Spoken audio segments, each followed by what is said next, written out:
Olá pessoal, vamos para a aula de Sociologia. Eu sou a professora Aline e hoje a gente vai falar sobre escola como instituição social. Então a gente já sabe, né, que instituições sociais são escola, família, igreja e Estado. Então agora a gente vai falar um pouquinho da escola, né, para além de entender que ela é uma instituição social. Vamos refletir um pouquinho mais sobre ela. Então a gente quer entender a escola como uma instituição social de socialização secundária, reconhecendo as formas iniciais de inserção dos indivíduos na sociedade. Então, acho que vocês se lembram aí nas discussões de socialização primária e secundária, que a escola vai estar ali nesse segundo lugar, né, na socialização secundária. Então, ela vai instituir uns comportamentos em cada um de nós, depois que a gente já passou por um processo familiar e tal, né? Então, vamos tentar entender como que a escola faz isso, o que mais a escola vai representar nesse processo. E aí, vamos começar com essa questão, né? O que a escola representa para você? Vocês já pararam para pensar que a gente passa, tipo, pelo menos 13 anos da vida dentro da escola, né? Primeiro ano, segundo, terceiro, e aí vai, nono ano, ensino médio. E se a gente for para a faculdade? Vamos, né, gente? E depois da faculdade, mestrado, doutorado, talvez. Então, talvez uma vida inteira dentro de um ambiente de educação, um ambiente escolar. Então, o que esse ambiente escolar, o que esse ambiente educacional representa para você? Você acha que é um lugar mais de liberdade ou um lugar mais de controle? Vamos ver o que os teóricos pensam sobre isso e como eles abordam essa questão. Bom, a escola é uma importante instituição social, pois exerce funções e possui regras de funcionamento. Lembram lá da fórmula, né, das instituições sociais? Quando tem função e regras, se torna uma instituição social. E a escola tem, né? Tem a função de ensinar e educar e socializar e tem as regras, como viver dentro desse espaço, o que fazer ali, o que pode e o que não pode. Então, escola é uma instituição social. Passou ali nas regrinhas da fórmula. E vamos lá, quais são essas funções? É a transmissão e a apreensão dos conhecimentos científicos, códigos e valores socioculturais, além de cumprir parte da socialização secundária dos indivíduos. Então a gente sai da família, vai para a escola, a gente começa a socializar de outras formas, né? Agora a gente tem grupos diferentes, com culturas diferentes, vivências diferentes. E aí a gente vai socializando de novas formas, com pessoas que a gente nem imaginaria, né, antes. Pessoas de diferentes faixas etárias, tem os nossos colegas, mas também tem os professores, os funcionários, enfim. E no caminho da escola, né, também temos a nossa socialização nesse processo.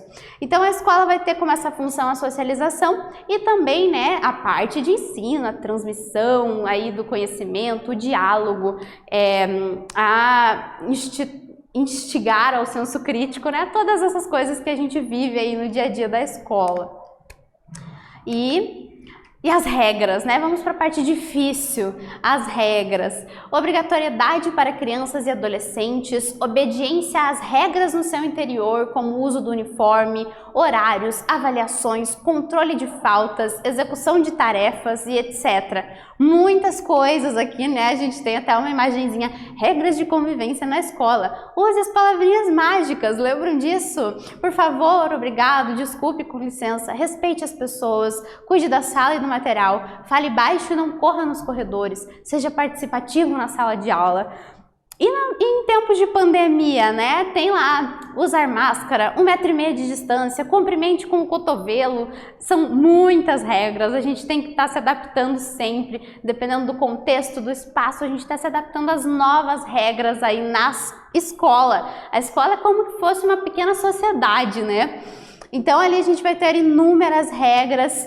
E além de ser obrigatório, né, a escola, ela tem um porém, assim, né, uma diferença, que ela é uma instituição social das mais amplas no mundo, ela é de amplo acesso, quase todas as populações possuem de forma gratuita, né, a escola. Então, desde uma grande metrópole até uma escola numa região rural, num vilarejo dentro do continente africano. Então, escola tem em todos os espaços, né, é uma instituição com amplo acesso mesmo.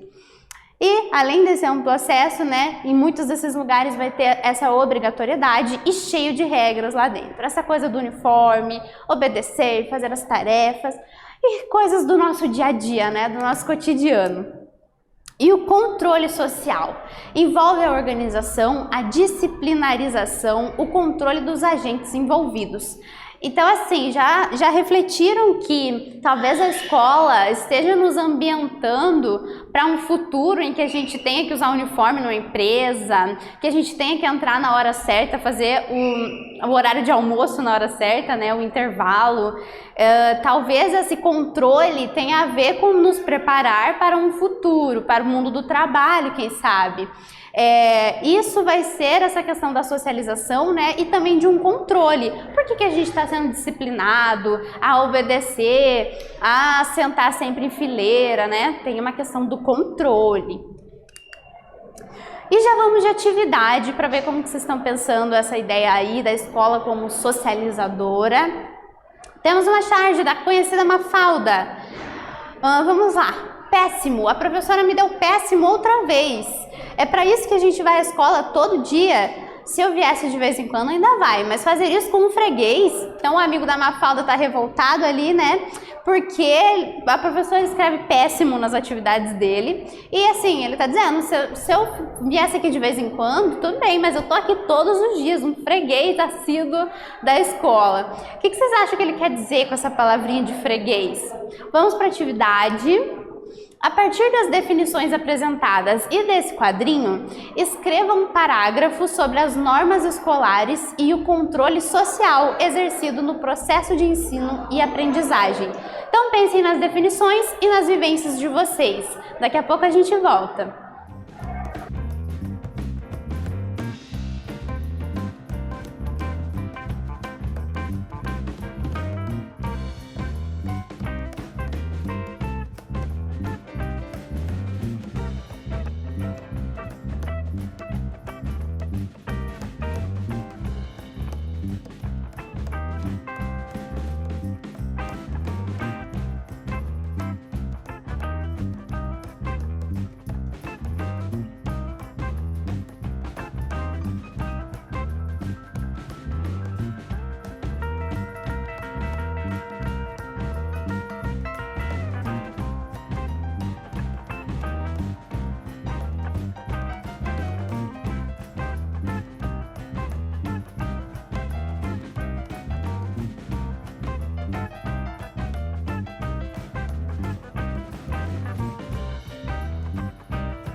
E aí, vocês responderam o quê? Vamos lá. Então é uma resposta pessoal, né?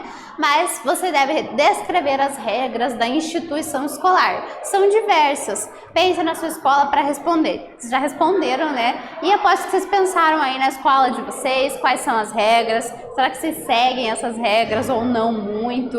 Então lá no quadrinho, né, a gente tinha um menino que levava um péssimo. Talvez ele não estava seguindo as regras de copiar bonitinho, de responder de acordo com o que a professora pediu. Então era uma regra que ele deveria seguir ali, né?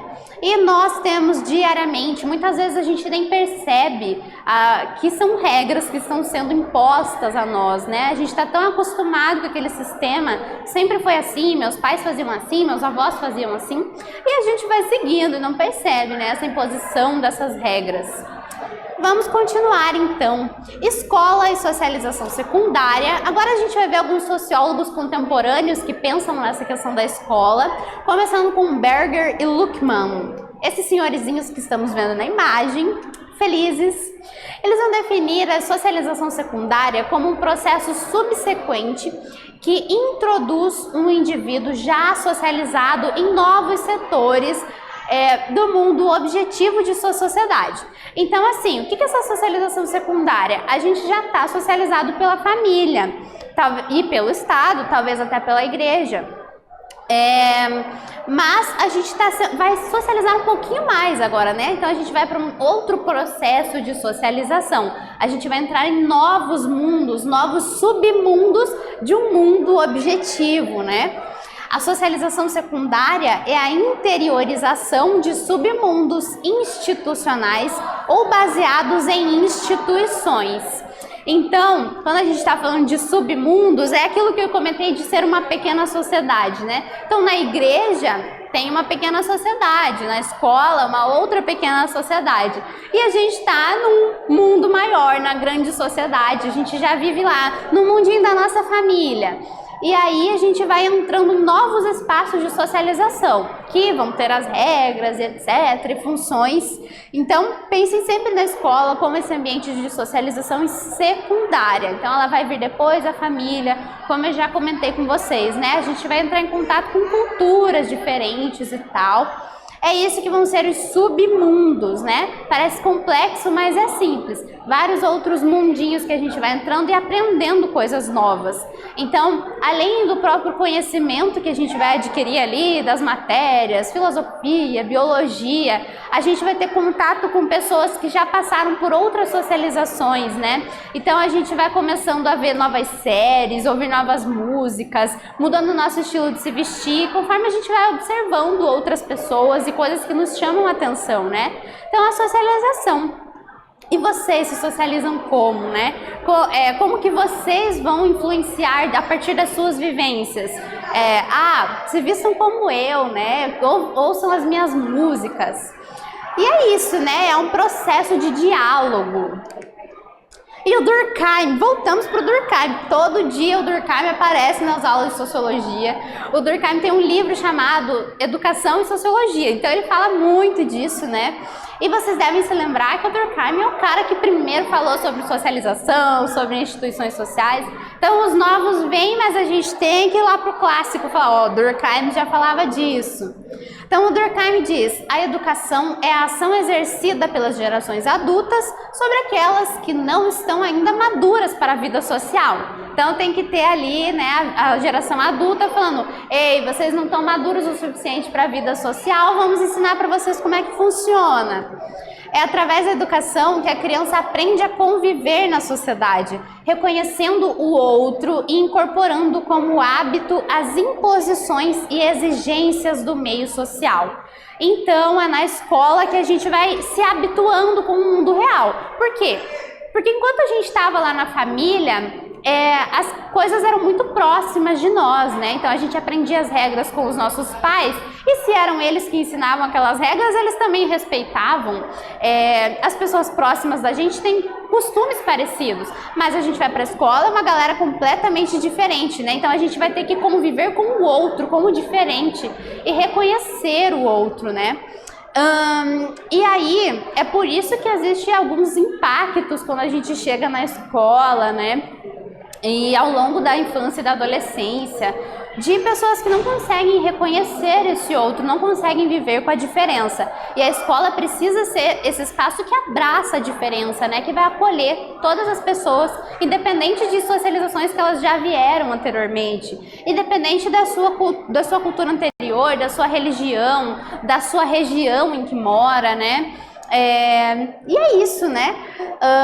A gente vai precisar viver nessa escola, convivendo bem, reconhecendo o outro, para tentar entender como é que é essa exigência do meio social, né? E juntos somos mais fortes, né? Vamos lá. Outra opinião aí sobre a escola é a do Louis Althusser. Escola como aparelho ideológico. Então, o Althusser, ele já tem uma visão mais crítica, né? Lembra que eu comentei sobre o uso do uniforme, o horário rígido para entrar, para sair? Se não chegar no horário, você entra só na segunda aula. É mais ou menos essa visão do Althusser, né? Ele vai dizer assim, é um aparelho ideológico do Estado, ele está te formando para o mercado de trabalho, ele quer que você seja um peão aí desse sistema. Então ele diz o seguinte, que a escola recebe as crianças de todas as classes sociais desde o maternal, e a partir daí, com os novos e igualmente com os antigos métodos, elas lhes inculca durante anos e anos. Então a escola vai receber várias pessoas diferentes, de classes sociais diferentes, etc., em idades diferentes, e vai tentando inculcar aí nessas pessoas um mesmo sistema antigo. Então a escola vai estar reproduzindo valores de alguma classe, no geral da classe dominante. Aí a gente conversa um pouco com o Durkheim, um pouco com o Marx, lembra do Karl Marx? O cara que vai dizer, né, que a sociedade é dividida em classes, e a classe dominante, essa que é proprietária das coisas, geralmente ela vai ter uma ideologia, uma visão que vai ser propagada para todas as classes inferiores, para que todo mundo continue seguindo aí nessa ideia, nessa ideologia. E o Althusser vai por essa ideia também. Os estudantes recebem a ideologia dominante, ou seja, a língua materna, cálculo, história natural, ciências e literatura, ou muito simplesmente a ideologia dominante em estado puro, moral e cívica, filosofia. Então o que o Althusser está dizendo aqui pra gente, né? A gente vai para a escola receber essa ideologia dominante, seja assim, a gente vai para a escola e a gente tem que aprender a língua que a gente fala no país, né? Português, inglês, a história. Então quem que escolhe, quem que dita que parte da história a gente vai aprender? É a visão de quem? Na Segunda Guerra Mundial, por exemplo, a gente tinha muitos países, mas a gente só ouve o ponto de vista dos ganhadores. Então a escola vai propagando a ideologia, né, que ela quer, né, de certa forma. Claro, um currículo bem estruturado e tudo mais, mas existem escolhas a serem feitas, e o Althusser está dizendo, as escolhas é continuar nessa ideologia dominante. E a ideologia dominante em seu estado puro, o que é isso, né? Tem um exemplo da moral e cívica aqui, né? Então uma disciplina que vai dizer, ó, para você ser um bom cidadão, você tem que fazer isso, aquilo e aquele outro. Não seria isso justamente propagar essa ideologia de alguma classe? Em determinado momento, aí pelos 14 anos, uma grande quantidade de crianças vai parar na produção, virão a constituir os operários ou os pequenos camponeses. Uma outra parte da juventude continua na escola e prossegue os estudos universitários. Então aquilo que eu comentei com vocês, né, de formar o peão, é isso que o Althusser está dizendo. Então, em 14 anos de escola, metade dessas pessoas vão parar na produção, né? Vão trabalhar como operários, como pequenos camponeses. E uma outra parte aí continua nos estudos, vai para os estudos universitários. E é mais ou menos essa análise dele. A escola vai nos preparando ou para a gente continuar na escola ou para a gente ir para um mercado de trabalho que talvez muitas vezes vai ter essa mesma rotina, essas mesmas regras. E vamos de atividade. A partir das ideias de Althusser, não confundam com os outros, escritas no contexto do capitalismo francês. Então, ó, tudo que ele escreveu era pensando lá na França, no capitalismo que acontece lá. E agora, a partir dessas ideias, vocês vão refletir. Existe algum paralelo com a realidade brasileira? Justifique sua resposta. Então, dessas ideias do Althusser que a gente viu, vocês acham que tem um paralelo? A gente consegue achar uma referência disso aqui nas nossas escolas? Daqui a pouco a gente volta.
Acharam, gente, um paralelo com a realidade brasileira, das nossas escolas? Ou acham que não tem nada a ver? Bom, resposta pessoal, né, de novo, e pra gente refletir um pouquinho naquelas ideias, né? A partir da aula de hoje, sua resposta deve assinalar o caráter reprodutor da escola. Então, o que a escola estava reproduzindo? Ideias de quem? E é isso, gente. Nessa aula, entendemos a escola como uma instituição social que possui funções e regras fundamentais para a sociedade e também pontuamos o seu caráter reprodutor do sistema capitalista. Então, espero que vocês tenham gostado, entendido bem aí e até a próxima. Tchauzinho!